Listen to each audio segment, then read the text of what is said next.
todos los días estamos viendo que se suma algún país más a este fenómeno de crisis recurrente. Vimos en Colombia lo que está pasando, ¿cierto? Bolivia, Ecuador, Chile, etcétera, una cantidad de problemas que tienen cosas comunes y cosas diferentes, ¿no? Pero lo que sí me da la impresión que estamos corriendo atrás de los problemas y no los estamos viendo venir.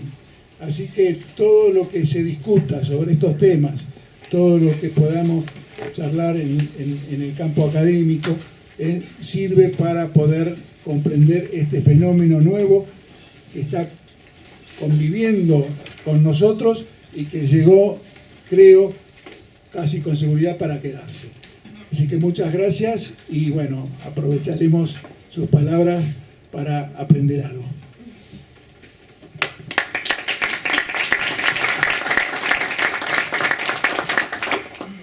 Buenas tardes a todos. En primer lugar quería agradecer a Marcelo Camuso, que siempre nos hace sentir como en casa, abriendo las puertas de esta honorable casa de estudios para analizar y debatir temas como el que nos ocupa el día de hoy.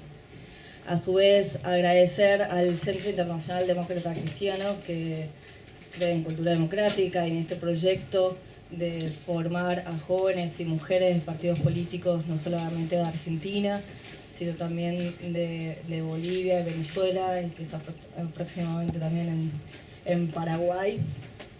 Y por supuesto a todos los miembros de Cultura Democrática, a Carolina, que coordina este programa, a Jorge Loro, que ha contribuido ampliamente para la organización de este evento, y bueno, se me escapa nombrar a cada uno de ellos, pero que hacen, construyen, ponen el granito de arena para construir esta organización que no lleva ni 2 años de vida, pero trabajando arduamente para fomentar los valores democráticos y defender los derechos humanos en Argentina y en la región.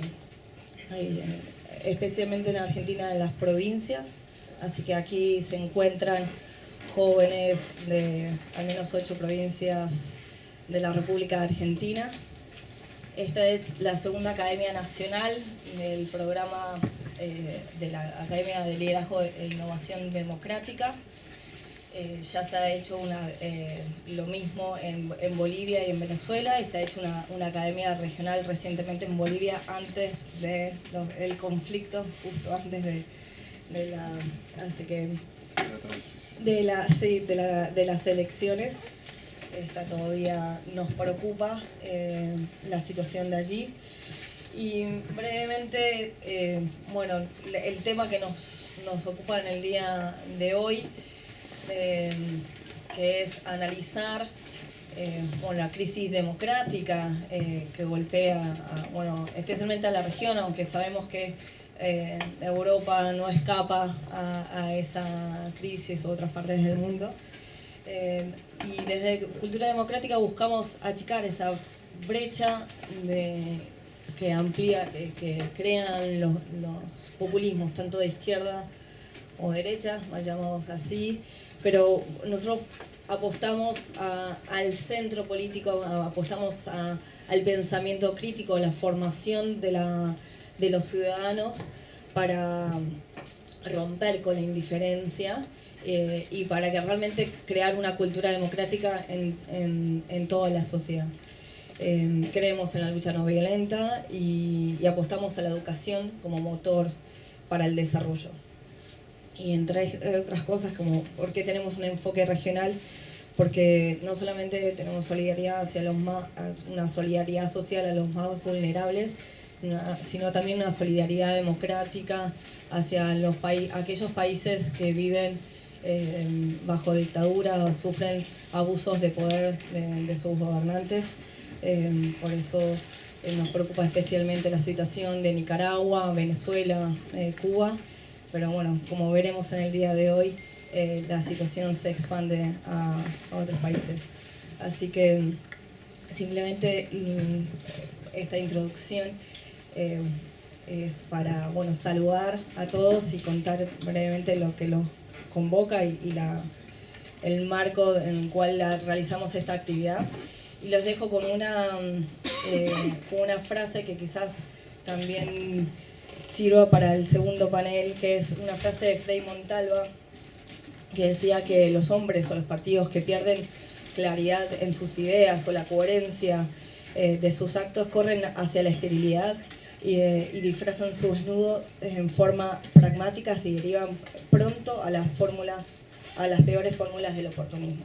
En muchos partidos de la región se vive ello, por eso apostamos a la formación en valores de los partidos políticos y a los jóvenes y mujeres que forman parte de ellos. Así que, dicho esto, invito a Enrique San Miguel y a Jorge Loro al primer panel del día de hoy.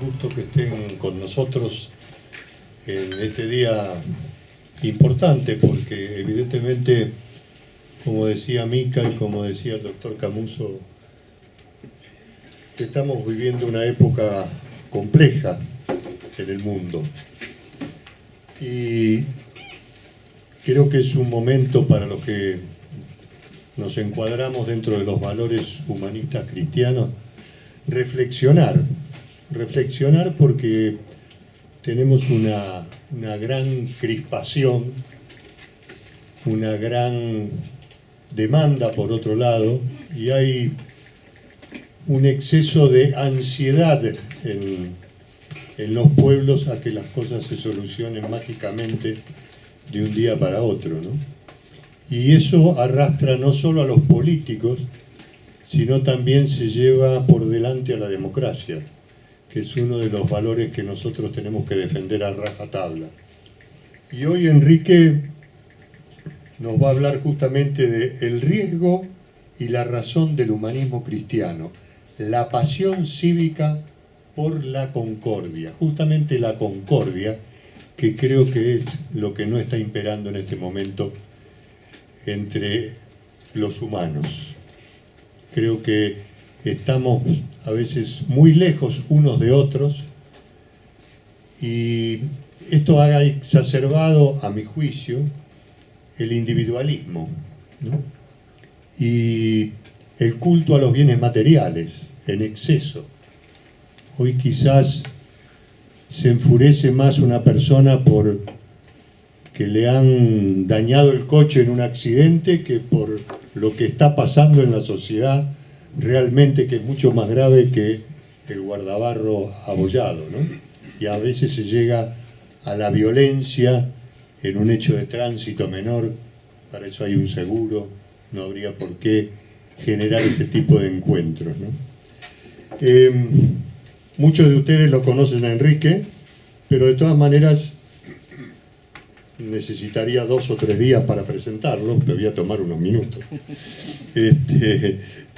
El amigo Enrique es doctor en Filosofía y Letras por la Universidad de Cantabria, doctor en Derecho por la Universidad Rey Juan Carlos, becario de la Universidad de Cantabria, profesor de Historia del Derecho y de las instituciones de la Universidad de Cantabria y de la Universidad Complutense de Madrid, donde fue director del Colegio Mayor Universitario Diego de Covarrubias.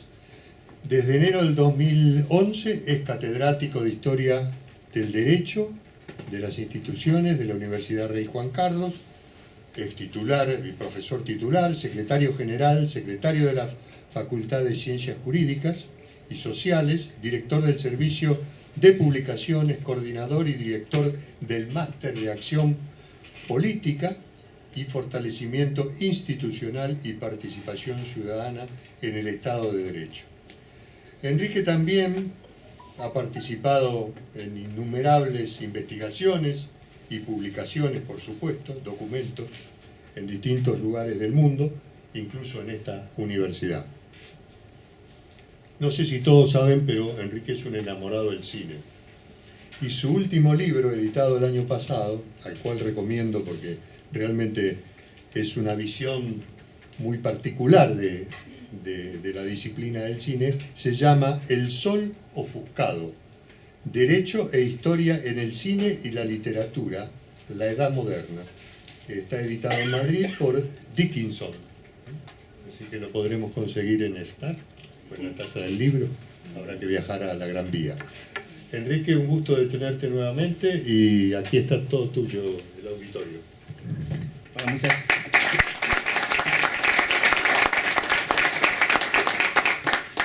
Bueno, muchas gracias por el aplauso preventivo.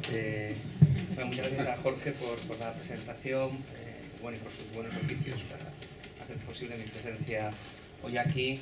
Muchas gracias a Mica y a Cultura Democrática por la invitación. Muchas gracias a Marcelo por ejercer de anfitrión en esta casa de estudios que he considerado desde el año 2005 como mi propia casa, que consideraré siempre como mi propia casa. Voy a hacer las gratitudes cortas porque me voy haciendo viejo y los del norte de España sabéis que somos gente muy elemental y muy emotiva y tiendo a hacerme más emotivo con los años, que es algo que me complace mucho, pero que le hace a uno perder mucho tiempo, ¿no? Y tiempo es ya de lo que vamos disponiendo limitadamente, así que efectivamente la propuesta que quería compartir con vosotros esta tarde es esta, la del riesgo y la razón del humanismo cristiano, la pasión cívica por la concordia. No hay palabra más bella en nuestra lengua que compartimos que concordia, ¿no? Es poner de acuerdo los corazones, ¿no? Es, yo creo, el ámbito, uno de los ámbitos más básicos, más primarios, donde tenemos que trabajar. Bueno, hace 75 años, en las postrimerías de la Segunda Guerra Mundial, en una Roma ya liberada, un joven profesor italiano de filosofía y teoría del derecho, llamado Aldo Moro, decía que los seres humanos sabíamos que la verdad existía, y no digamos la verdad con V mayúscula porque se encarnaba en la historia para convertirse en nuestra propia vida. Añadía que ya por eso la existencia era bella y merecía la pena ser vivida. Y concluía que la tarea suprema de la política era despertar en los seres humanos la certeza de la verdad y la belleza de la vida que era historia y la historia que era vida. La historia, dice María Zambrano, es la realidad unida a la poesía. Siempre pensé que la poesía, y con ella toda la literatura, era, como sostenía un ilustre compatriota vuestro, Jorge Luis Borges, una de las formas de la felicidad. Descubrí más tarde, como profesor, que la política era también una de las formas de la felicidad, y que la política era igualmente, verdad, belleza, poesía e historia.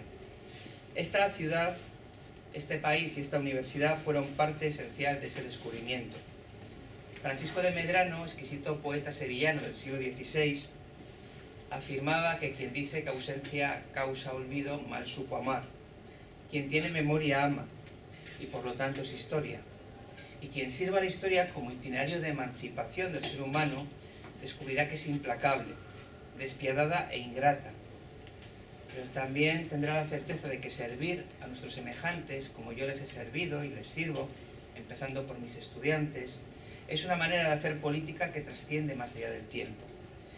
Y no pretendo ser mi admirada Joni Mitchell cantando Both Sides, queriendo recordar las ilusiones del amor y de la vida, porque la ilusión, el amor y la vida estuvieron, están y estarán siempre. El gran amor de Albert Camus, María Casares, española de La Coruña, mantenía que quien amó una vez se instaló en el amor para siempre. Y ella, que había interpretado precisamente a la muerte en el Orfeo de Jean Cocteau, sabía hasta qué punto el amor es invencible, el amor con la mayúscula. La democracia, en cambio, es vencible. La democracia es vencible. En algunos de nuestros países lleva demasiado tiempo vencida y en otros países puede ser. La democracia cambió porque cambió su terreno de juego. Ese terreno de juego es nuevo y los enemigos de la democracia se han adaptado a ese terreno con enorme agilidad. La agilidad con que se mueve quien puede simplificar, empobrecer y embellecer el juego con perfecta desvergüenza.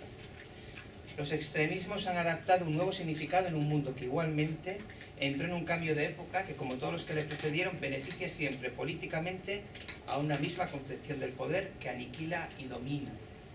El eje izquierda-derecha, que había dado paso a la distinción populista entre los de arriba y los de abajo, la casta y la gente, ahora responde a una nueva caracterización, ganadores y perdedores. Y si bien es cierto que la distinción no es precisamente poética o brillante, sí que resulta sumamente eficaz. Cualquier ciudadano se ubica, cualquiera de nosotros se ubica inmediatamente en ese eje. ¿Qué somos, ganadores o perdedores? En términos muy cínicos, pero también muy descriptivos, la narrativa describe el nacimiento de un mundo en donde mientras una pequeña porción de las sociedades democráticas se preocupa por evitar el final de la vida sobre el planeta, Greta Thunberg en el catamarán Camino de Vigo, otra porción mucho más mayoritaria se preocupa por llegar al final del mes. Esto sí que nos afecta a todos, lo de llegar al final del mes. El fin del planeta puede que no le afecte a tanta gente. Sí nos afecta a todos, pero esa preocupación al menos. Así que concitar el voto de los perdedores, estimulando la rabia, el resentimiento y sobre todo el miedo, es una opción electoralmente fácil y muy ventajosa. Adoptar el comportamiento del hombre de Estado, que según Leo Hamon, con los fundadores del MRP, francés, judío, consejero de Estado, Bernardita, ¿cómo estás?, representa correr riesgos llamando al sacrificio. Y eso no es una opción para los populismos. Ser un hombre de Estado es correr riesgos llamando al sacrificio, llamando a la propia sociedad a sacrificios. Eso es una inversión muy poco rentable en política, estoy convencido, en cualquiera de nuestros países. En España, no llames al sacrificio. No, pero vamos a correr el riesgo juntos, vamos a sacrificar. Bien. Bien, en la deriva compartida por neoliberalismo y neomarxismo, el horizonte que se ofrece a la ciudadanía es el mismo: consumo, satisfacción efímera de necesidades artificiales, tedio y frustración. No la cultura del 1399 de Frédéric Beigbeder. Mi último libro es perfectamente prescindible. La lectura 1399 de Frédéric Beigbeder, en cambio, yo creo que es una lectura casi más, ¿no? Es decir, una felicidad de bajo coste, sino una vida en permanente oferta, el vértigo de una existencia que genera deseos, pero no proyectos, necesidades, pero no visiones, anhelos, pero no sueños, deseos, necesidades y anhelos, por supuesto, materiales. La existencia humana mientras se desdibuja primero y se vacía después. Obviamente también se individualiza y se fragmenta, se desprende de su entraña familiar y comunitaria y queda atrapada en el engrudo espeso de la supuesta novedad. Una novedad que es súbitamente antigüedad. La novedad que no llega nunca a ser ni siquiera ilusión, porque se agota antes de tener esa oportunidad. No existe ni siquiera la divina tortura de la esperanza, decía Luis de Villemorin, Madame de llegó al cine Max Ophüls en 1953. Me gusta el cine, decía Jorge, probablemente. Bueno. Bien, el discurso materialista se amolda muy bien, casi admirablemente, a este nuevo milenarismo. Después de todo, en la civilización que propone el capitalismo, todos los discursos materialistas, todos, juegan el campeonato en casa. Los nuevos populismos, es decir, el mismo viejo autoritarismo de siempre, que eso es el populismo, que una vez en el poder se convierte en totalitarismo, ese es el camino del populismo, ¿verdad, Johnny? Se adapta muy bien a los nuevos formatos reales y virtuales de la vida en que se ha venido fragmentando la antigua existencia integral del ciudadano. Ya no tenemos existencia integral. Sobrevivimos, que no es lo mismo que vivir. Especialmente los formatos de los más jóvenes, de mis estudiantes, por ejemplo. Pero también de un amplio segmento de población madura, en tránsito al envejecimiento, por ejemplo yo, que trata de incorporar opciones de comunicación y de vida que he ido aprendiendo y desaprendiendo como sus propios soportes tecnológicos. Esto de envejecer no está tan mal. Yo acabo de cumplir 55 años y ya tengo descuentos en paradores nacionales. Pronto llegarán los descuentos en los ferrocarriles, es decir, no está tan mal. Para el populismo irresponsable es tarea cada vez más sencilla convertir a un pensionista en un perdedor. ¿Os acordáis de los ganadores y los perdedores? Y no un orgulloso defensor de un proceso de conquista y consolidación democrática en que participó activamente, con determinación y convencimiento. El populismo siempre nos perdonará la vida y siempre nos condenará a una eterna minoría en edad. No digamos cuando el populista habla en la jerga del vendedor de crecepelo y no del hombre de Estado. Pero una vez el populismo se instala en el poder, habla también el mismo idioma de Maximilien de Robespierre en La muerte de Danton de Goer-Büchner. El arma de la república es el terror. La fuerza de la república es la virtud. El terror es una emanación de la virtud, no es más que la justicia rápida, dura e inflexible. El supuesto despotismo de la libertad frente a la tiranía. La libertad tiene derecho a ser despótica, ¿no? Es decir, terrible oxímoron, ¿no? Es decir, el mismo tiránico y criminal despotismo de siempre, y tanto en Europa como en América Latina. Bueno, os propongo un recorrido en dos bloques. Os voy a proponer en primer lugar otro guión para otra vida. y para una vida en movimiento. El Loro, que en España se tradujo como Silvio y los otros, la reciente película de Paolo Sorrentino sobre Silvio Berlusconi, el Cavaliere, que está en su villa de Cerdeña lamiéndose las heridas de su derrota por apenas 24.755 votos frente a Romano Prodi en las elecciones de 2006. A Romano Prodi era un antiguo democristiano, claro, que había ganado unas elecciones a un democristiano. Bien, descubre que es sobre todas las cosas un vendedor. Berlusconi descubre que es un vendedor y debe conocer que tiene que conocer un vendedor, los deseos de sus compradores. Detectar que en toda persona, en cada uno de nosotros, habita un dolor profundo y convencer a esa persona para que supere el dolor a través del consumo. Entender eso permite que Silvio Berlusconi pueda afirmar: yo conozco el guión de la vida. Como político, ese guión incluye vender un sueño de futuro. Ese es el político que tenemos ahora. El último debate electoral a 5 en España, la venta de sueños de futuro. Pensar en un guión para la existencia humana, en todo caso, además de un acierto político y estratégico, forma parte de la vocación política y de servicio. Decía Groucho Marx que la literatura y el cine eran mejores que la vida porque la literatura y el cine tienen guión, pero la vida no. Bueno, es una boutade de un genio que nos recuerda que hacer una política equivale en primer lugar a proponer una visión del mundo que queremos. Aquel famoso debate de las primarias del PSOE en España entre Pachi López, Susana Díaz y Pedro Sánchez, cuando le dice Pachi López a Pedro Sánchez: pero Pedro, ¿tú sabes lo que es una nación? Pedro Sánchez naturalmente no contesta. Bien, participación del humanismo cristiano en la vida pública y la acción política, es decir, a más cristianismo, más y mejor democracia. En este sentido la historia es taxativa. Y la historia ha puesto igualmente de manifiesto también todo lo contrario. Matteo Salvini o Marine Le Pen hubieran alcanzado notoriedad pública en la Italia de Aldo Moro y la Francia de Robert Schuman, no hubieran llegado ni a concejales de su pueblo. Ni a concejales de su pueblo hubieran llegado. ¿Tuvieron alguna oportunidad los populismos en la Europa de la democracia cristiana, por ejemplo? Por ejemplo. Pero más importante es igualmente que los cristianos no adjudiquen la responsabilidad de la acometida populista a sus representantes políticos, sino que recuerden quiénes son cuando ejercen su derecho al sufragio. Si somos cristianos tendremos que recordarlo cuando vamos a votar. Cuando apareció Podemos en España, pero después Vox también. Bueno, Vox estaba, pero bueno, digamos como una opción política. Claro, yo las cosas que escuchaba a la salida de misa en mi parroquia. No olvidemos quiénes somos a la hora de ejercer nuestro derecho al sufragio. Lo tenemos muy difícil en España, de todas maneras. Especialmente cuando la identidad del ciudadano se corresponde con una óptica cristiana que en modo alguno puede sucumbir a la tentación de la fractura, la ruptura, la fragmentación y la atomización de la comunidad. Una vez más, ni tenemos toda la razón ni tenemos la razón en todo. Ni siquiera los de Torrelavega tenemos toda la razón y la razón en todo. Necesitamos a quienes no piensan como nosotros, como ciudadanos y como personas. Claro, somos demócratas y encima somos cristianos, ¿no? Para el cristiano la norma de la acción y de la condición de vida reside en la acción y la situación vitales propias de Cristo, como decía Romano Guardini.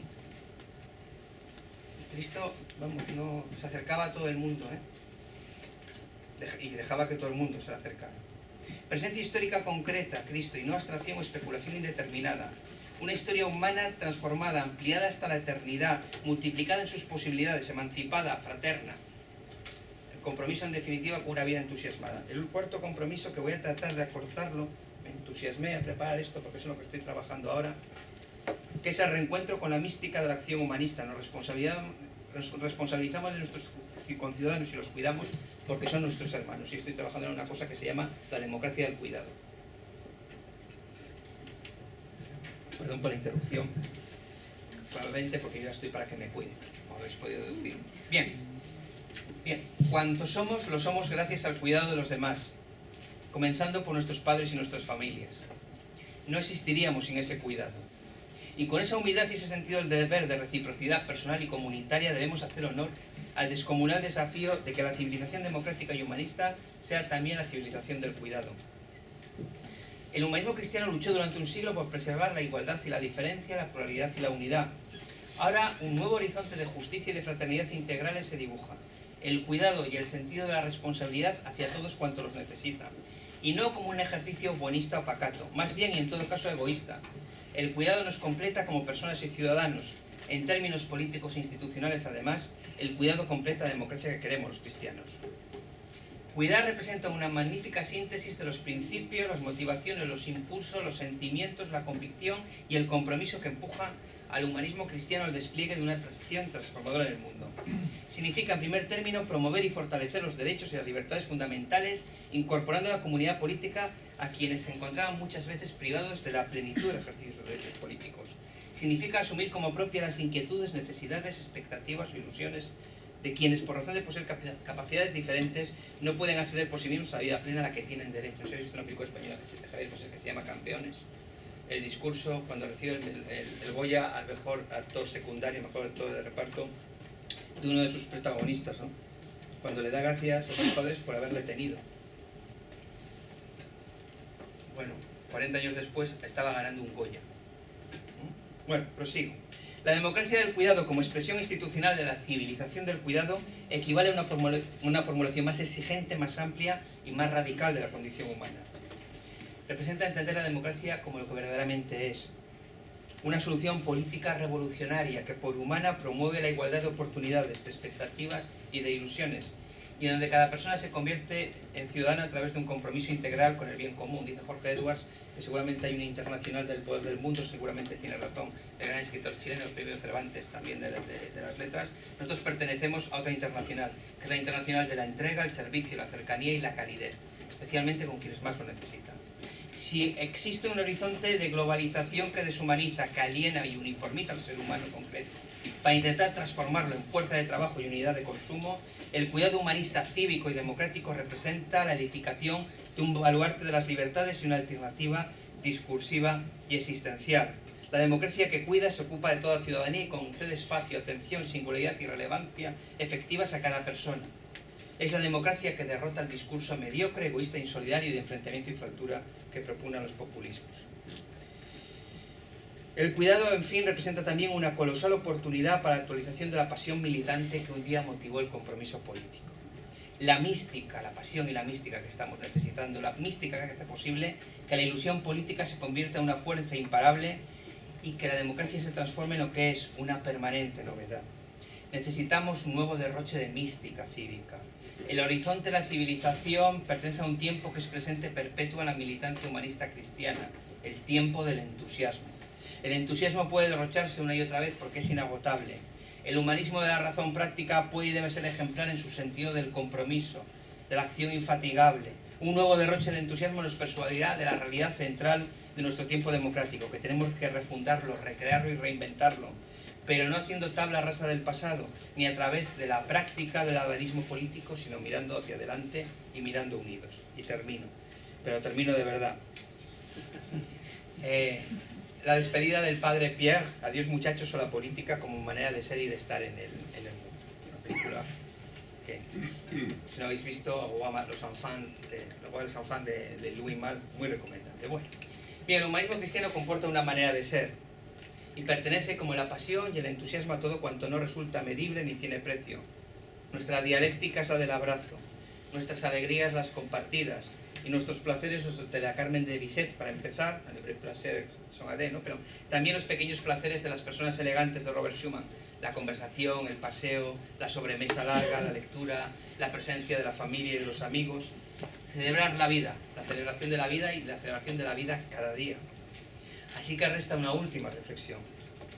¿Cuál es el mejor instrumento para hacer visibles estos planteamientos? ¿Siguen siendo los partidos políticos una herramienta imprescindible? La desconfianza hacia los partidos tradicionales rivaliza con el cinismo de quienes, en nombre de la nueva política, vienen a regenerar, entre comillas, su ejercicio, presentando nuevos formatos funcionales y reproducen hasta la náusea los peores comportamientos de la llamada vieja política. La imposición tiránica de la voluntad y la responsabilidad de los líderes de las nuevas formaciones populistas alcanza registros inimaginables en democracia. Vamos, si a alguien se le hubiera ocurrido en la España de la transición el colocar el rostro de un líder político en las papeletas electorales, o sea, convertir el rostro de un líder político en logotipo, como hizo Podemos cuando se presentó por primera vez a las elecciones europeas, o ha hecho ahora Más País con Íñigo Errejón cuando se presentó a las últimas elecciones legislativas, es que, en fin, como dicen en Madrid, no tiene calle para correr. No tiene calle, o sea, es el caudillismo absoluto. Caudillismo absoluto, esto es el gran dictador. Nos falta un Chaplin, cual ya llegará. Los populismos hacen también derroches, pero no precisamente de mística y de entusiasmo, sino de plata y de poder. Son así de previsibles y de vulgares. Populismo es siempre corrupción. Populismo es siempre corrupción, lo repetiré por tercera vez. Populismo es siempre corrupción, material y moral. Nuevos formatos, como el movimiento democrático francés, transformado en el eje vertebrador de la República en marcha, vienen a demostrar la capacidad del humanismo cristiano para liderar la superación de las crisis, contener la agresión autoritaria y populista y abrir un nuevo tiempo para la acción democrática. Pero por supuesto nuevos formatos traen consigo con certeza nuevos problemas y nuevas incertidumbres. Las direcciones colegiadas son siempre problemáticas. Las inercias de la vieja política se encuentran muy presentes y la generosidad, la gratitud y la lealtad son virtudes en cuya existencia en política conviene no confiar en exceso, decía el Che de Gasperi. El desaliento puede llegar a comparecer, pero como François Moreau nos recordaba, en sus nuevas memorias interiores, en el ocaso de una existencia fecunda y apasionada, el desaliento es perfectamente compatible con la esperanza cristiana. No os preocupáis si a veces os sentís desalentados. O bienvenidos al club si os sentís desalentados. Es perfectamente incompatible con la esperanza cristiana. Porque cuando se suscita una crisis general del propio modelo humanista de civilización, la respuesta puede provenir únicamente de un ejercicio decidido de confianza, en el sentido del deber y de responsabilidad que incumbe a los servidores públicos. ¿Qué hace uno cuando no le gusta el resultado de las elecciones? Pues va a trabajar al día siguiente con más entusiasmo. Yo que no soy un modelo de nada, sí que puedo decir que después del de mantenimiento soy el primero en llegar a la facultad todos los días. Como veis, con unos resultados más bien pobres, pero bueno, yo no dejo de intentarlo, ¿no? Pero bueno, como decía don Julián Morías, por mí que no quede, ¿no? Es decir, de confianza en la política y en los políticos. Quede, ¿no? Es decir, de confianza en la política y en los políticos.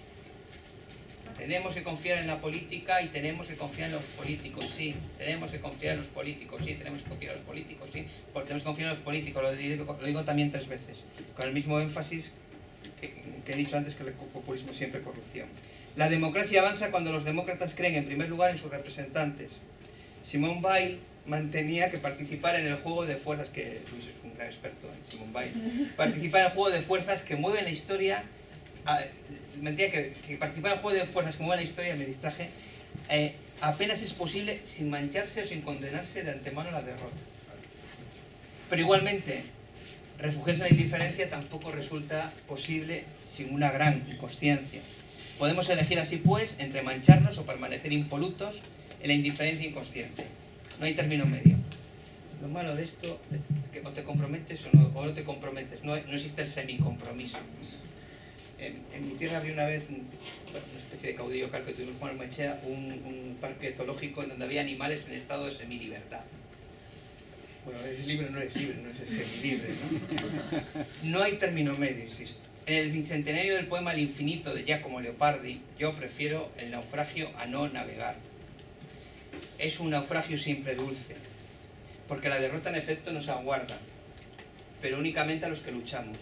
A quienes no luchan lo que les aguarda es la vergüenza. Yo prefiero la derrota a la vergüenza.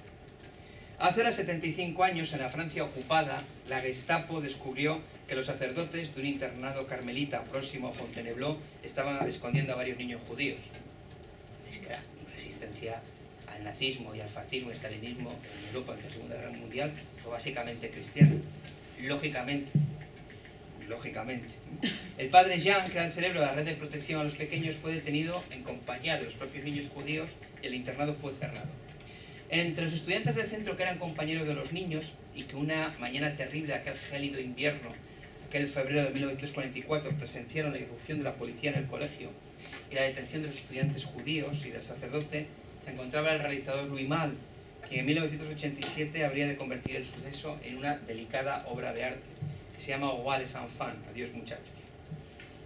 Los alumnos del colegio, obligados por los nazis a asistir al escarmiento, expresaron su respeto, su reconocimiento y su respaldo al sacerdote, que emprendía el camino del martirio, cuando apareció por última vez delante de ellos, exclamando, adiós padre. Y el padre Jean, a su vez, con enorme sencillez, con una sonrisa profunda en los labios, una sonrisa que miraba hacia el interior, la sonrisa de quien sabe que ha prevalecido, y hasta el final de los tiempos se limitó a responder, adiós muchachos, hasta pronto. y reprendió a continuación el itinerario hacia la eternidad. Los niños, por cierto, fueron asesinados en Auschwitz y el padre Jan en Mauthausen. El sacerdote y los niños no estaban protagonizando una despedida, sino saludando el comienzo de una era extraordinaria en la historia de la civilización. Con su serenidad y su entereza, con su humanismo en acción, más allá de una muerte que nos aguarda a todos, esto lo podéis tener seguro, su vida había adquirido el sentido que denota a quien ha ganado la eternidad. El humanismo cristiano disfruta de un acuerdo permanente con la vida, la imaginación y el entusiasmo. La imaginación es imprescindible en política, como la disciplina, imaginación y disciplina. Y la invitación al compromiso con la vida, la imaginación y el entusiasmo es universal. Como siempre, pero como nunca, ha llegado el momento de volver a derrochar ese entusiasmo. Como el padre Pierre, hemos de convertir cada despedida en un hasta pronto del eterno retorno de la política, porque el riesgo y la razón son también una filosofía política, la nuestra, la filosofía política del humanismo cristiano. Muchas gracias por vuestra paciencia.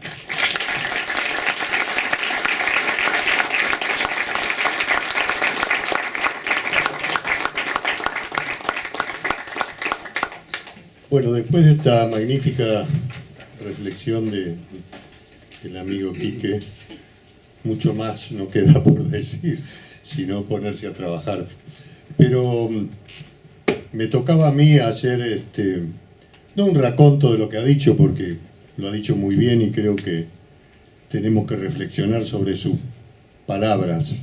Pero fundamentalmente me queda una inquietud que quizás todavía nadie puede descifrar, ¿no? El rol que está jugando la inteligencia artificial en la sociedad. Y ese rol y esa inteligencia artificial es carente de alma. Y tiene una fuerte influencia. Incluso tú decías en un pasaje, ¿qué le dice el humanismo cristiano a quien consume ávidamente? Bueno, todas estas cosas que obviamente hoy la sociedad de consumo tiene en forma exacerbada, ¿no es cierto? Donde las nuevas generaciones, incluso los que no somos tan nuevos, nos hemos enamorado de las máquinas, ¿no? De los celulares. Somos celular dependientes. Y muchos jóvenes se deprimen porque, bueno, no les ponen demasiados likes a sus, ¿no? Y también hay una promesa de la inteligencia artificial de darnos mayor tecnología en el cuerpo para prolongar la vida y ser cada día menos biológicos, ¿no? Hay una gran influencia y están vendiendo la tecnología artificial como un poshumanismo que nos va a permitir una vida eterna, ¿no? Y incluso hay varios experimentos que dan escalofrío. Me gustaría brevemente, si tienes alguna reflexión sobre ese tema que particularmente se ha hecho carne en muchos jóvenes, ¿no? Sí, voy a intentar ser muy breve. Seguramente no lo conseguiré, pero bueno, lo voy a intentar. Todo profesor es un embustero, como dice que será breve. Sí, yo lo digo siempre a mis estudiantes. Yo creo que es el teléfono móvil en activo más antiguo de España. Yo tengo WhatsApp. Estoy fuera del mundo, o sea, utilizo el teléfono móvil para hablar con mi madre, mi mujer y mi maestro. No hablo con más personas por el móvil, ¿no? A mí algo que no me gusta de los smartphones, y creo que es una cosa muy práctica, indudablemente. Yo, por ejemplo, compro esta mañana pensando, maldito seas, Enrique, que no tienes un smartphone que puedes consultar. Pero porque lo es realmente, ¿no? Hay algo que no me gusta, y es que las personas miran hacia abajo cuando lo utilizan. Y no fuimos diseñados para mirar hacia abajo. Uno lee más o menos esta posición, ¿no? Mira hacia el frente. Enrique Tierno Galván, quien fue alcalde de Madrid, un hijo socialista, que se inventó a sí mismo de una manera muy inteligente. Y bueno, pero de vez en cuando decía cosas que la lectura era como las gallinas comiendo, ¿no? Que picaban y luego pues la lectura, en esto no es picar, no mirar, y de vez en cuando dejas de leer, yo por lo menos cuando quiero meditar un poco sobre lo que acabo de leer, miro hacia arriba, no sé si supongo que buscando la inspiración que no llega nunca, ¿no? Pero por lo menos no me gusta ver a las personas, y sobre todo a las personas jóvenes, mirando hacia abajo. No creo que estemos diseñados para eso. Pero para mí la inteligencia artificial, voy a la reflexión que se me ocurre. Jorge ya hablaba antes de María, de María Casares, la actriz española. Fue durante muchos años hasta que se murió, la novia de Albert Camus. Albert Camus, sabéis que no es deportivo, porque le comunicaron que había ganado el premio Nobel de Literatura con 43 años, murió con 46, en fin, estos tipos y bueno, que ha sido siempre una presencia, precisamente desde su acracia, desde su no cristianismo. No decía que no fuera cristiano, sino que era no cristiano. En fin, las cartas a un amigo alemán, ¿no? Digamos, el silencio de Dios durante la Segunda Guerra Mundial, gran humanista. En todo caso, María Casares fue la protagonista de una película que, en fin, también os animo mucho a que veáis, si no lo habéis visto ya, que es El Orfeo, de Jean Cocteau, un gran director, poeta, gran intelectual francés de las décadas centrales del siglo XX. El protagonista de El Orfeo, es una película de 1950, es Jean Marais, entre otras cosas, grandísimo actor francés, era la pareja de Jean Cocteau. Es el mito de Orfeo y Eurídice, si os gusta la ópera, ¿no? La ópera de Monteverdi, vuelvo a mirar a Luis. Pero digamos actualizado, esta vez Orfeo es un combatiente de la resistencia, adorado por todos los jóvenes parisinos de la época, y María Casares interpreta a la princesa, y la princesa es la muerte. Entonces y la princesa evidentemente se enamora de Orfeo, pero nada de Orfeo, es decir, la muerte, que tiene, digamos, tiene su vida tecnológicamente ordenada de acuerdo con unas pautas, pero que son en todo caso unas pautas materiales, unas pautas previsibles, unas pautas en definitiva tristes, claro, la lógica de la muerte, que es una lógica tiránica, no da cabida ni al entusiasmo, ni al misticismo, ni al derroche de imaginación. La muerte descubre cuando Orfeo, cuando se lleva a Eurídice, digamos, es una... no tanto en la historia, en la fábula clásica, como en la película de Cocteau, llevarse la muerte a Eurídice obedece a un planteamiento interesado. Si la quito de en medio, me puedo emparejar con Orfeo, ¿no? Pero cuando descubre que Orfeo está dispuesto a ir hasta las mismas tinieblas, hasta el mismo Hades, siguiendo a Eurídice para rescatar a Eurídice de la muerte, la muerte dice, hay otra realidad, ¿no? Bueno, no me quiero poner solemne, ¿no? O sea, un smartphone no, sobre todo porque no quiero hacer ese favor a la publicidad de smartphone, ¿no? O sea, mañana hay un genio que va a comparar el smartphone con María Casares en Orfeo de Cocteau. Digamos, Cocteau y María Casares eran demasiado geniales como para facilitar una campaña publicitaria semejante, por así decirlo. Otros respetos para las campañas publicitarias. Quiero decir, no me quiero poner solemne, pero me da la sensación de que la inteligencia artificial, como decías, Jorge, nos ofrece un horizonte, digamos, de vida ordinaria, de vida cotidiana, que está como, no sé, como para mi gusto. Yo soy del norte de España, indómito, celta, en fin, mis antepasados, cada vez que aparecía cualquier invasión la echaban, en fin, somos gente que no nos resignamos a lo previsible. Nos ofrece un horizonte de vida bastante previsible, bastante triste, bastante mediocre. Quiero decir que más allá del hecho de la comunicación con las personas que nos importan, y la comunicación es siempre positiva, por favor, que ahora no nos convirtamos en luditas y arrojemos el smartphone o en lo que sea. Digo smartphone como para parecer que estoy yo a la paz, pero no estoy a la paz, ¿no? En el cubo de la basura más próximo, ¿no?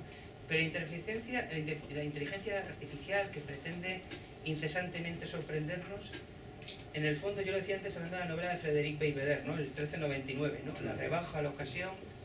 En el fondo nos está creando una necesidad artificial que además, y una novedad que se agota rápidamente, porque creo que el smartphone debe ir ya por la edición 17 o 24 Y resulta que el que tiene la edición 1 o 2 ahora se siente terriblemente desgraciado porque no tiene la... Es decir, ¿no? Es una especie... Pero todo es previsible, ¿no?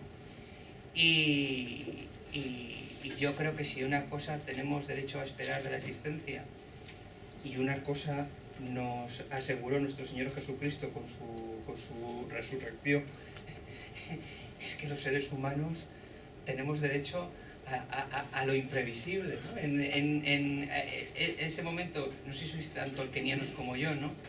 Ese momento en que le dice Sam a Frodo al final del Señor de los Anillos, que ahí, en lo que más tememos, reside nuestra mayor esperanza, ¿no? Evidentemente se está refiriendo a la muerte, ¿no? Es decir, claro, hasta lo más horrible, precisamente lo más horrible que nos aguarda en la vida es lo que encierra. Y disponer de propuestas específicas para construirlo, no, porque no lo sabe, es lógico, no lo sabe, ¿no? ¿Qué le dice el humanismo cristiano al joven que encadena contratos de trabajo efímeros y no puede emanciparse, no digamos pensar en realizar una actividad profesional transformadora o fundar una familia? ¿Qué le dice el humanismo cristiano al desempleado de larga duración, lleno de armadura, incapaz de adaptarse a las nuevas exigencias del mercado de trabajo, que le descarta de manera implacable, la cultura del descarte, que diría el Papa Francisco, acudiendo al argumento de su presuntamente escasa productividad?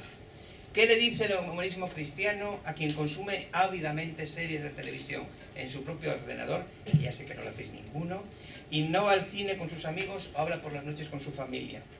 En España han cerrado un 30% de las salas de cine en la última década. A mí me duele. ¿Qué le dice el humanismo cristiano a quien compra por internet y ya no va a las tiendas de su barrio, no digamos a la librería que terminó por cerrar también? No voy a decir cuántas librerías han cerrado en España porque esto ya sería muy doloroso. Bien, ¿qué puede oponer? Es que el último premio Cervantes, Joan Margarit, dice que la libertad es una librería. ¿Qué puede oponer el humanismo cristiano clásico al Silvio Berlusconi, que entona canciones románticas, propone viviendas de 120 metros cuadrados con orientación sur y habita en una fiesta interminable? ¿Cómo hacer frente a los discursos esquemáticos y reduccionistas fácilmente reproducibles? ¿Cómo denunciar que se sustentan sobre la falsedad y polarizan, deterioran y fragmentan una sociedad ya muy deteriorada por una crisis integral?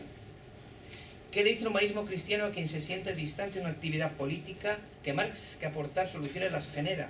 Que a los problemas los genera, y genera además más complejidad de la que unas sociedades ya de por sí complejas son capaces de asumir, asimilar y administrar? O dicho de otra forma, ¿realmente existen soluciones políticas, democráticas y de civilización simples cuando la condición humana es por definición compleja? ¿Cómo persuadir a la ciudadanía de que el Estado de Derecho consiste en no echar la culpa a los demás? En el momento en que echamos la culpa a los demás, se acabó el Estado de Derecho.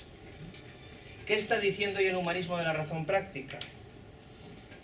Formulo todas estas preguntas. Somos nosotros los humanistas cristianos, ¿no? Los constructores, hablaba antes Mica de la centralidad, ¿no? De la centralidad humanista. Sobre todo porque el humanismo de la razón práctica tiene todo por decir. Porque las grandes preguntas impactan allí donde habitan las inquietudes que definen un discurso político basado en el amor, el perdón y la reconciliación. Que de esto va nuestro discurso, de amor, perdón y reconciliación, porque de esto va la vida.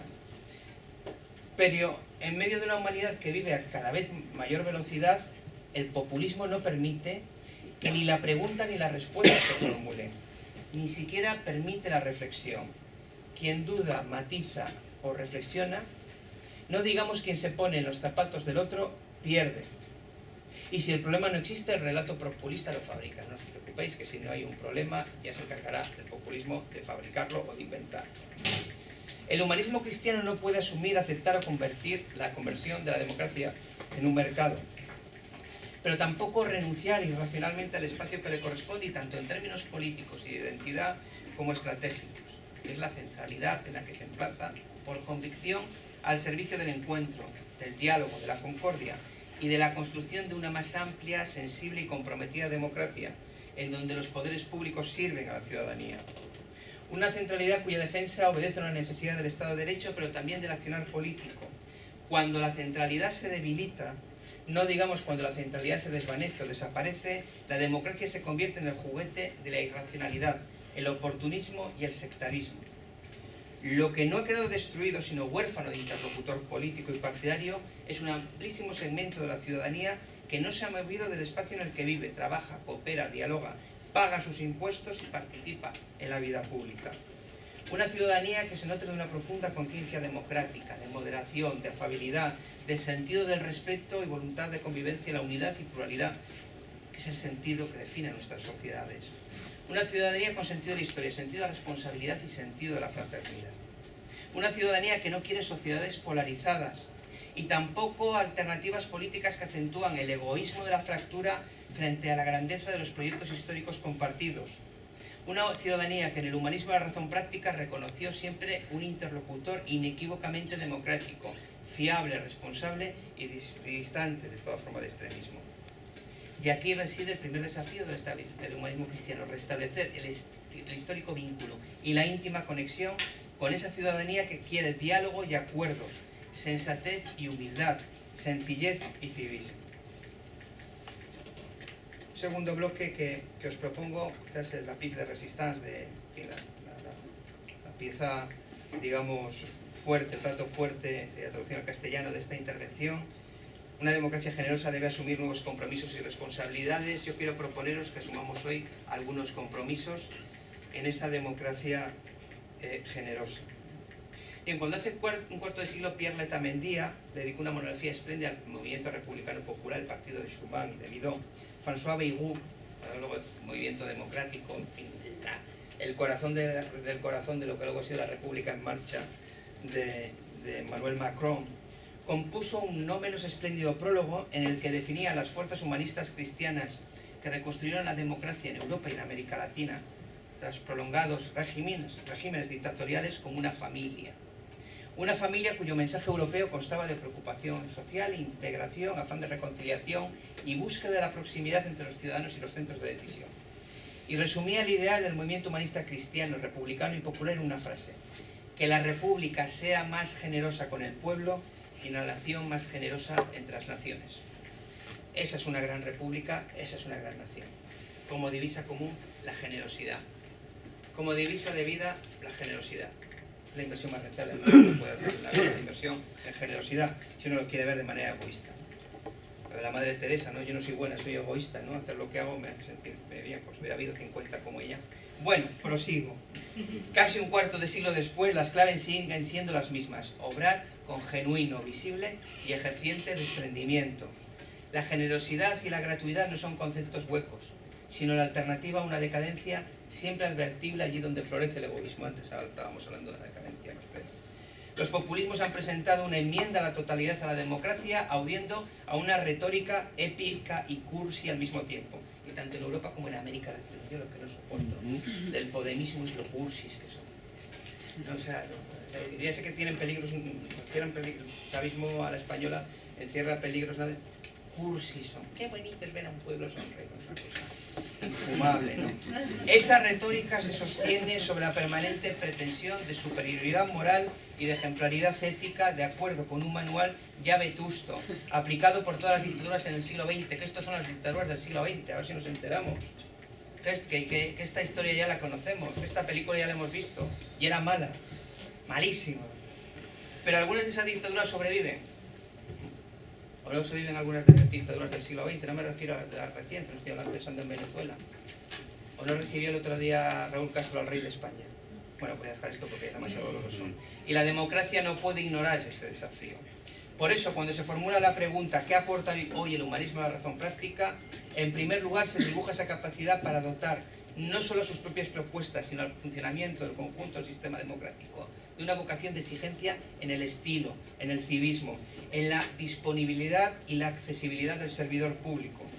El humanismo cristiano cuenta con una convicción firme sobre la persona, una estrategia de reafirmación de la solución democrática instalada en el encuentro, el diálogo y la concordia, una lectura de la historia que no necesita elegir entre el marxismo tiránico y el capitalismo cruel, es decir, entre dos materialismos como únicas opciones existenciales, y finalmente una manera de ser y sobre todo de actuar, es decir, una identidad. Personalismo, centralidad, el cuidado como extensión de la responsabilidad social, el ser como alternativa al tener. Pero, mi querido amigo Josep Antoni Durán i Lleida, ayer estuve con él, por cierto, en un seminario que teníamos en Madrid, dice que cuando nos sabíamos todas las respuestas nos cambiaron todas las preguntas. Tengo la convicción, es así, de que el humanismo cristiano comenzó a languidecer cuando permitió que le formularan las preguntas. Porque el liderar el accionar político equivale, como siempre y como nunca, primero que todo, a conquistar la autoría de las interrogantes. Somos nosotros quienes debemos formular las preguntas y formularlas creando nuevos escenarios de debate. El humanismo cristiano se enfrenta a la oportunidad de vivir la vida más apasionante, que es la vida todavía no vivida. Y en este sentido cabe establecer algunos renglones que pueden formar parte del guión de la vida que nos propone, del guión de la vida que os propongo, de los compromisos que os propongo hoy. Primer compromiso que os propongo. La democracia no sobrevivirá sin la plenitud de la persona y la expansión de la personalidad, pero tampoco sin unidad e integración. El mundo es hoy más pequeño, pero no existe globalización que no existiera, al menos en lo sustancial, hace 5 siglos. Lo que ha cambiado es que nos comunicamos en tiempo real y se pueden mover cantidades, algunos incluso fabulosas cantidades de dinero, en tiempo real también. Y no hay que precisamente menospreciar el impacto que esto ejerce sobre las conciencias. Pero precisamente la inmediatez de la solución de las necesidades de la vida cotidiana arroja sobre la vida pública la misma exigencia de inmediatez en la resolución de los problemas que conciernen al conjunto de la comunidad. El ciudadano, que puede adoptar todas sus decisiones con mucha agilidad, se pregunta por qué los poderes públicos no actúan con la misma agilidad. Y frente a la feliz y eficaz autonomía individual, las instituciones y sus responsables, es decir, los llamados políticos en términos despectivos, se convierten en torpes reliquias del Jurásico. La política y la democracia se califican como un problema, y un problema cuya solución se encuentra enfrente, sea en el mercado, en el Estado o en la gente. Quizá un concepto muy querido por el Marqués de Galapagar, ¿no? Ya llama alguna gente. Bueno, obviamente la disyuntiva es falsa, también manipuladora, tergiversadora, deshonesta, injusta, gratuita, pero sobre todo falsa. Cabe recordar que la democracia no compite en ningún campeonato de velocidad, que la democracia no descansa ni se va de vacaciones, que la democracia es un espacio para la reflexión y para el diálogo, que el sosiego y la serenidad acompañan siempre a las buenas decisiones y que la búsqueda de la unidad en el respeto a la pluralidad, que para el cristiano es sagrada, resulta también indispensable para el conjunto de la sociedad. Hace un siglo los movimientos totalitarios se presentaron como la respuesta a los estragos del proceso de industrialización y la fractura social. Sucesivamente, bolchevismo, fascismo, comunismo y nazismo pretendieron responder con más materialismo a la insuficiencia de una democracia incapaz de avanzar en amplitud y en generosidad, una democracia que sucumbía al materialismo, al colonialismo y al imperialismo. El totalitarismo se convirtió en alternativa al egoísmo individualista y el Estado en instrumento de las más terribles dictaduras de la historia. La clave del accionar político a partir de 1945 residió en la capacidad del humanismo cristiano para ofrecer una alternativa partiendo del entendimiento de la relación entre el Estado y la persona. En nadie en la actividad pública y responsabilidad institucional comprende mejor la magnitud de la tarea, pero también su finalidad última que el humanismo cristiano. Nadie mejor que un Konrad Adenauer, que decía en 1946 que la persona está por encima del Estado según su ser y su rango. En su dignidad, libertad e independencia encuentra el poder del Estado su límite y su concreción.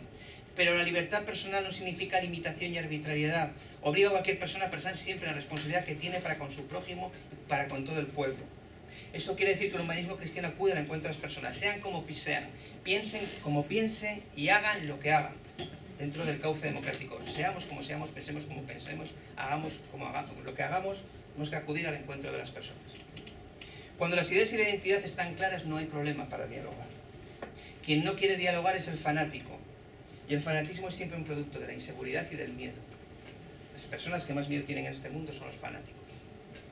No hay persona con más miedo en este mundo que una persona con una pistola entrando en un supermercado o en un colegio. Tiene mucho más miedo Nicolás Maduro que nuestro amigo Johnny. Y está mucho más inseguro. Sabe que está del lado equivocado de la historia. Pero bueno, de eso hablamos luego si queréis. Bien, las acciones humanas son libres, pero la libertad no debe conducir a la limitación o la exclusión. El humanismo de razón práctica coloca a la persona en el centro. Según Giorgio Lapira, existe una exigencia de expansión de la personalidad. La persona es cuanto potencialmente puede y debe llegar a ser en comunidad. La personalidad se realiza a través de la comunidad. La personalidad como dimensión pública de la persona.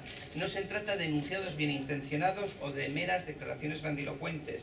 es el porvenir del Estado de Derecho en cuanto a instrumento del que los seres humanos nos hemos previsto para desplegar nuestra existencia, el que debe promover la expansión de la personalidad como la mejor garantía de su espesor institucional frente a su impugnación por el nuevo totalitarismo que representa, bajo todas sus expresiones y todas contrarias a la plenitud de dignidad humana, el populismo, y tanto en Europa como en América Latina. El fenómeno es el mismo.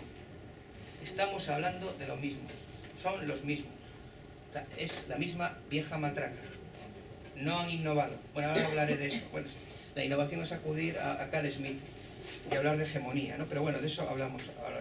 Bueno, para nosotros humanistas cristianos, la pluralidad que posibilita la expansión de la personalidad se convierte en una motivación permanente, en un cotidiano aliciente para el encuentro, el conocimiento y por consiguiente el permanente descubrimiento del otro. Konrad Adenauer decía que cuando la persona está en el centro, la democracia no equivale a la mera aplicación de la regla de las mayorías, porque los principios democráticos exigen también enfrentarse con respeto y confianza al que piensa de modo diferente, esforzarse en comprender sus pensamientos y tratar de llegar con él a la comprensión, es decir, caminar con los zapatos del otro. Eso es la democracia. Y hasta que no caminemos con los zapatos del otro, si cualquiera que sea el otro, sea como sea, piense lo que piense, que haga lo que haga, no tendremos democracia. Segundo compromiso que hoy os propongo. Os propongo una forma de revolución y de audacia, que es la revolución de la centralidad y la audacia de la moderación. En la primera década de este siglo y milenio, los herederos del nazismo y del stalinismo volvieron a pactar. Pero esta vez su intención no era repartirse Polonia o los países bálticos, sino asediar la democracia y desnaturalizar el Estado de Derecho para que los populismos procedieran a la demolición de la cultura de las libertades, los derechos y la responsabilidad social. Carl Schmitt regresó al espacio público y no de la mano de nostálgicos del nazismo, sino de teóricos tardomarxistas, cuyo objetivo era conducir a la ciudadanía hacia el funesto laberinto de la polarización. Mientras en la extrema derecha sus teóricos adversarios y objetivos aliados reproducían la misma estrategia de fractura y de enfrentamiento. No sé si alguno visteis el debate español de las últimas elecciones legislativas, con Abascal e Iglesias enfrentándose. Fue el único momento de verdadero debate. Claro, se estaban retroalimentando mutuamente. Los dos sonreían, estaban muy contentos, estaban consolidando su electorado en ese mismo instante. Estaban consolidando su electorado hablando de Franco. Franco murió hace 44 años y 2 días. De eso estaban hablando. Bien, hay que reconocer que los populismos, y desde ambos extremos, han tenido bastante éxito, y no únicamente electoral, a la hora de impugnar la lógica constitucional. La vieja extrema izquierda y la vieja extrema derecha se retroalimentan mutuamente acudiendo a tópicos que resultan muy fácilmente reconocibles para una clase media deshecha por la interminable crisis, a veces deseosa de superar la incertidumbre política e histórica para regresar a la burbuja de la frivolidad y de la irresponsabilidad, que, como dice Arturo Pérez Reverte, dice: a lo mejor queremos salir de la crisis para volver a ser los horteras. Yo nací en un país de agricultores y vivo en un país de horteras, eso os lo puedo asegurar. Bien, para ambos segmentos de esa clase media, la culpa la tienen los inmigrantes, los funcionarios, los receptores de las ayudas públicas, el Estado. El Estado de Derecho en manos de los populismos se encuentra a merced de quienes ansían aniquilarlo. Querer gobernar un país, o sea, que quiere despiezar. Ahora mismo la investidura del pacto de gobierno al que han llegado socialistas y Podemos en España depende de partidos que lo que quieren es acabar con el país. Sí, la cosa es así de hilarante, ¿no? Asteris en Hispania 2, pero esta vez... Bueno, en fin. Frente a la polarización, la fractura, la escisión, la división y la mediocridad de quien resigna a la compartimentación de la existencia, la imposibilidad del diálogo, la preeminencia de las diferencias sobre las afinidades y la preferencia por el conflicto y no por la construcción compartida, el humanismo cristiano opone una alternativa de ciudadanía plena, activa y cooperativa. Pero la ciudadanía plena se alcanza únicamente a través de la participación. La participación es uno de los nombres contemporáneos del amor. ¿Os acordáis la popular progresio de Pablo VI, que cumplió hace tan solo 2 años, su cincuentenario, su 50º aniversario? El desarrollo es uno de los nombres contemporáneos del amor, cosa que yo sigo compartiendo. Bueno, la participación es uno de los nombres contemporáneos del amor. La centralidad se encuentra allí donde los ciudadanos participan responsablemente, y de la participación responsable únicamente emerge, y lo hace siempre, la templanza, el equilibrio y la moderación. Cuando esa clase media que antes describía participa, Los populismos no tienen ninguna oportunidad. Cuando el espacio público es ocupado por esa clase media que está por la concordia, por el diálogo, por el encuentro, que paga sus facturas para el auto en los pasos de peatones, y los populismos no tienen ninguna oportunidad. La propuesta humanista equivale a una convocatoria permanente. Las puertas de esta casa están siempre abiertas al diálogo. Las de la universidad, las de esta universidad en particular, pero las de la centralidad humanista muy especialmente. En la coincidencia y en la discrepancia. La coincidencia es más fecunda, la discrepancia es más divertida. De coincidencias y discrepancias se nutren las grandes amistades, no digamos la amistad cívica. Por eso, cuando el humanismo de la razón práctica languidece, llega el fin de la política.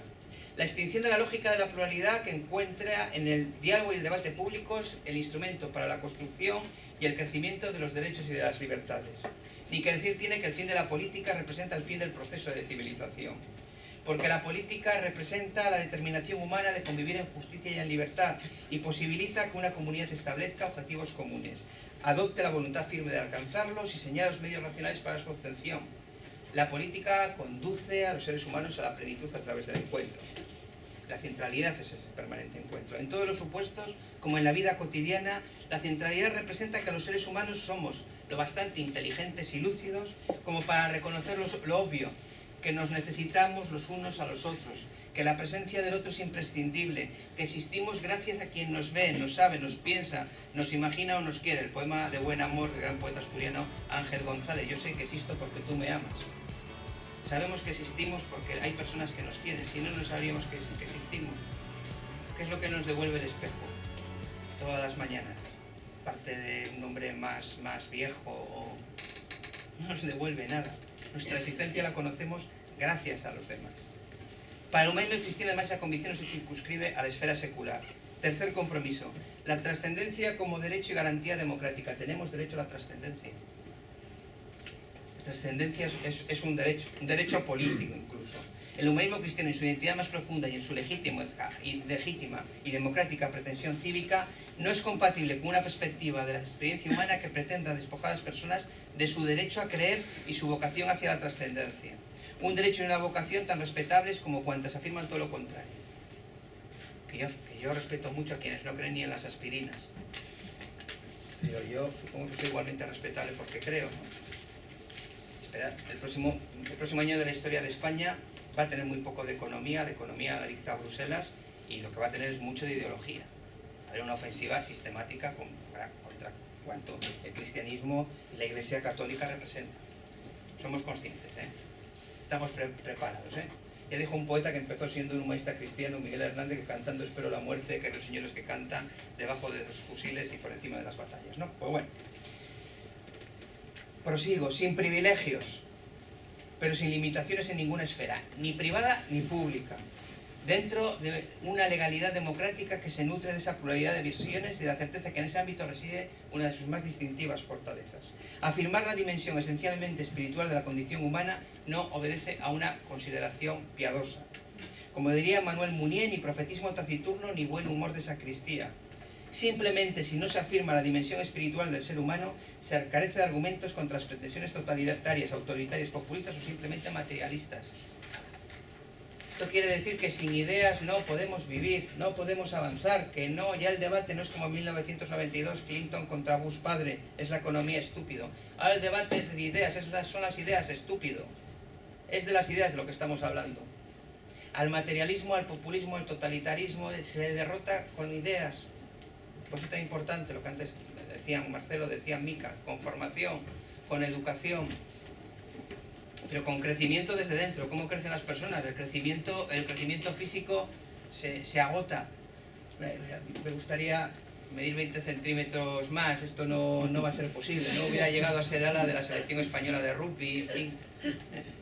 Pero mejor no segunda línea. Pero el crecimiento espiritual, el crecimiento interior, eso no tiene límite. Eso no tiene límite. El crecimiento del alma, ahí podemos invertir, ahí podemos colocar todas las fichas que queramos. La historia ha venido a poner de manifiesto la determinante influencia de la cosmovisión cristiana en las etapas más creativas, más fecundas, más brillantes, más amplias y más generosas de la democracia. no me cansaré de repetirlo. Quienes me padecisteis como estudiantes en Madrid o en Buenos Aires, me habéis escuchado esto como 500 millones de veces. A más presencia y por, en fin, y por los derechos y libertades fundamentales. A ver, a mí me parece evidente que lo que estamos viviendo lo hemos vivido ya. Yo no encuentro ninguna... Es decir, cuando Adolfo Hitler se convirtió en canciller de Alemania, no dijo que iba a establecer una dictadura nazi en Alemania. Era un proyecto dictador, pero era estúpido. Los dictadores son... Algunos son malas personas, de una manera suave, pero acostumbran a no ser tontos, es un pequeño problema, ¿no? Chávez, cuando se convirtió en presidente de Venezuela, no dijo que iba a establecer un régimen pues, marxista, leninista, digamos, caduco, y claro, evidentemente la gente... No, la democracia yo he dicho que es vencible, la democracia en países está siendo vencida, ha sido vencida repetidamente a lo largo de la historia, ¿por qué no? Puede perfectamente ser vencida. Esto que hace, yo no sé si lo repetíamos nosotros mismos para autoconvencernos, ¿no? Y que yo he repetido una y mil veces.